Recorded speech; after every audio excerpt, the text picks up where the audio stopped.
Lilies and Lilacs, Episode 18, Full Moon. The time is now. Make sure we're not interrupted. A pair of clerics moved toward the door of the temple. Celerin stood in the middle of the main temple chamber, before the great statue of the Falgus. Other clerics were around Celerin, positioned in a circle. While they were dressed in their normal cleric attire, Celerin wore only a white robe. For the ritual, anything more than that would restrict the ritual and her final transformation. Each of the clerics had small pots of dragon blood, and so did Celerin. Celerin dipped her fingers into the pot and coated them in the cold and thick dragon blood. Her senses tingled, for it was an abrasive sensation. When she pulled her fingers out, a long trail dripped off of the ends of her fingers. Despite the reverence of the blood, it was quite gross. She bent down and smeared the blood around her, making a circle. Every time she ran her fingers through the blood, her insides contorted in disgust. But this was needed. When she was done, she stood in the middle of the crimson circle. Celerin nodded to the other clerics. They took soft steps up to the circle, and then they started painting lines extending from her circle. Ancient runes were drawn between the lines. An outer circle was created in dragon's blood, perhaps several feet beyond the one Celerin had made. Celerin traced similar runes to the ones on the floor, on her naked body and her face. As soon as she was finished, the others started chanting. O great mother of madness, hear us. Fill this vessel with your secrets. Consume her body. Devour her soul. Mark her with your gifts. Live through her skin. Ravage this world with your fury. Come, we beseech you. Celerin's throat closed up a little, for she knew what came next. Still, it had to be done. She started down this dark path, and if she wanted her one request kept, she needed to pay the price. Celerin brought the pot to her lips and paused for what felt like a month. Do it, she kept thinking to herself. Do it! You can't back out now. Celerin drank the rest of the dragon's blood. The foul and cold slime coated the insides of her throat, and a violent urge to hurl nearly dominated her mind. She kept drinking, and she forced it down inside her. Her eyes closed, and she lost herself in the droning of the cleric's chanting. She drew strength from it, and then began praying herself. O great mother of madness, hear me. Fill me with your secrets. Consume my body. Devour my soul. Mark me with your gifts. Live through my skin. Ravage this world. Wow, it's a beautiful night, huh? It's one of those rare rewards of surviving that goddess-awful winter. Tessica and Fonica sat on the roof of Lilies and Lilacs, and they gazed at the starry heavens. The full moon was bright tonight. It was a little chilly, but nothing like the winter cold. We certainly did overcome a lot, huh? Did you ever imagine that we would experience such wonders? Both good and bad? Honestly, not really. We've heard about mighty heroes and far-off places, but I never really thought about the people who lived in those places or who were around the heroes. It's surreal to be alive and surviving through such times. Yeah, that's true. We could have died several times over the last year alone. There were a bunch of people who did, though. My neighbor Tathy died during the last mayor's betrayal. That's sad to hear. Remember the twins who worked for the mill? I was told they died too. They were regulars. Oh no. I remember seeing them from time to time. I didn't realize it's been a while since I last did. Yeah, we really are lucky. So, in the year that follows this past crazy one, I'm going to set goals for myself for next year. Oh, yeah, goal setting is nice. What do you have in mind? Well, my personal goals are simple. Just to appreciate each day, develop my self-love, and keep following my career dreams. As for Lilies and Lilacs, I have some really good plans. Oh, do tell.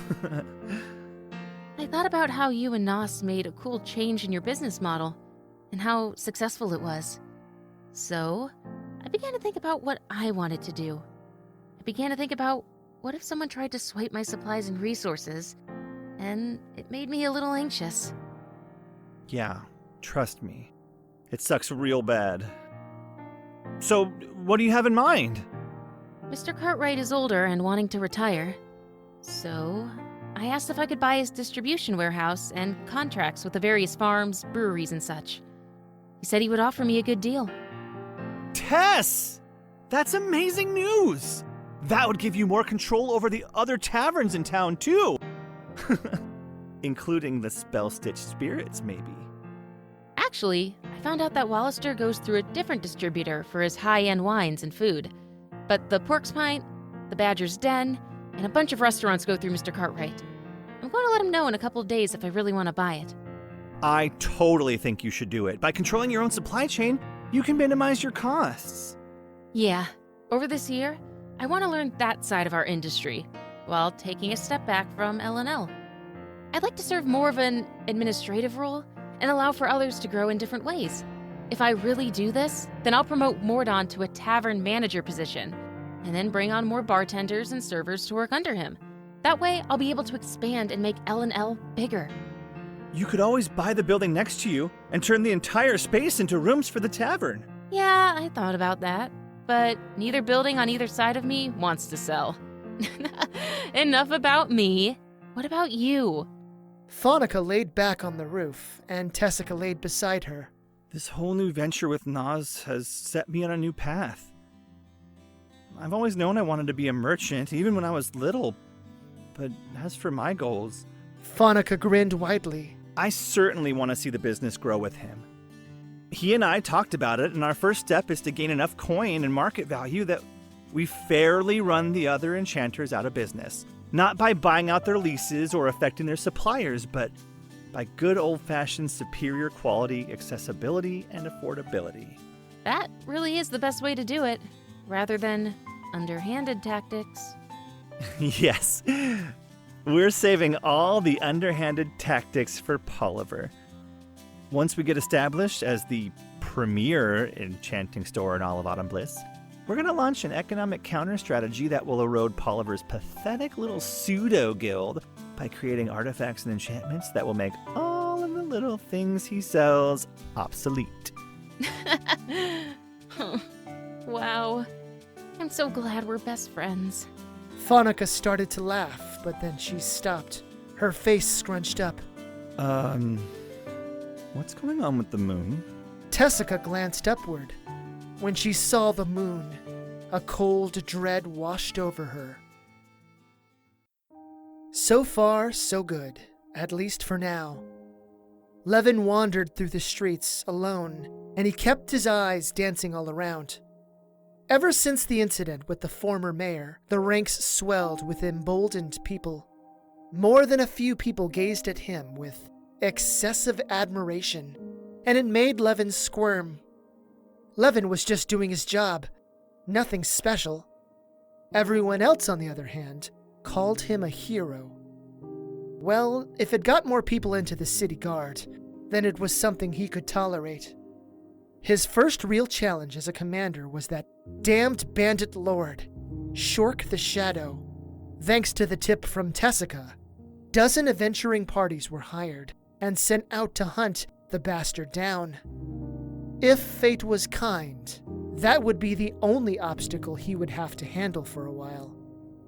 Levin walked into a small little square in the eastern section of Autumn Bliss, where there was a pretty stone fountain. Zeddy sat on the lip of the fountain, alone. She stared skyward. Hey, are you off tonight? Or on break? Just a lunch break. It's not too busy tonight. Probably because you had the mayor hire most of your adventurers to go after the bandit lord. Still, it's a nice break. How are you, Commander? Every time someone calls me that, it makes me squirm. It doesn't feel real yet. Even after a couple of months? Yeah. I never, ever thought I'd be a commander. The most I thought I'd get was a vice captain role. Well, you certainly exceeded that goal. How do you like the job? It's getting easier, sort of letting go of certain things, I mean. Rather than me patrolling and keeping the peace all the time, I have to trust others to do it in their own way and discretion. I'm still busy as hell making sure new people are trained, keeping people supplied, safe, and paid. Some people are born leaders, and others, like me, just want to do our jobs and relax. Is that all you aspire to be? A bodyguard or a bouncer? Not that it's bad or anything, I'm just curious. Zeddy took a deep breath, followed by a weary sigh. I'm not sure exactly. Once upon a time, I wanted to open my own martial arts school.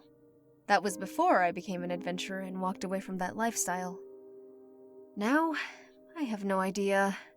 I'm just living each day and finding small joys where I can. For now, this is a good place. It's a place for sure. Many days it's good. Others, well. So I've heard from Tessica that you used to have a family before the plague. I'm sorry to hear about that. Does it ever get, unbearable to be here? Levin winced, and the question boomed in his mind. For a brief instant, he saw them in the street, right beside Zeddy. As always, his wife and his daughter were smiling at him. Their voices were almost forgotten, and yet he heard their faint echoes in the distance. Phantom smells, their smells, rippled in his memory. Every day I think about them, 1,000,000 times probably. Whenever I see a spot where we used to go as a family, or any of the places where my wife and I used to play as children. Yeah, it's often more anguish than happy living here without them. There are so many little moments that I know they would have loved. So, why don't you leave? I'm not trying to sound insensitive. I'm genuinely curious. I experienced significant trauma, and I left home. I can't imagine what you're going through being drowned in all this memory. My wife Marlene was an elementary school teacher. She dedicated her life to helping build up our communities, and I was so proud of her. I often told her she was the real change agent in Autumn Bliss, not me. I just kept the peace. She changed lives, family trajectories, and community dynamics. Levin's eyes became a little more wet, and he smiled, despite the sadness swirling in his heart. She loved this community and this city. That's why I can't leave. I have to protect the place where we made our home, where we built our family, and where my memories dwell. But what about your happiness? I gain comfort from making sure people living here are safe, and that the other city guards have good jobs to maintain their families. My life isn't about happiness, it's about service to something greater than myself. Wow, you're amazing, Levin. Not really. I'm just a person doing their job. Nothing more, nothing less. Levin started to move off. It's a beautiful night. A quiet night. He looked up at the night sky, but then he stopped. The usually splendid alabaster moon swirled with numerous colors, like it were some sort of ominous rainbow whirlpool. A cold sweat beaded on his skin, and Levin balled his fists. What are you looking at? Oh, goddess, the moon. Not again. Levin took out his whistle, and he blew hard.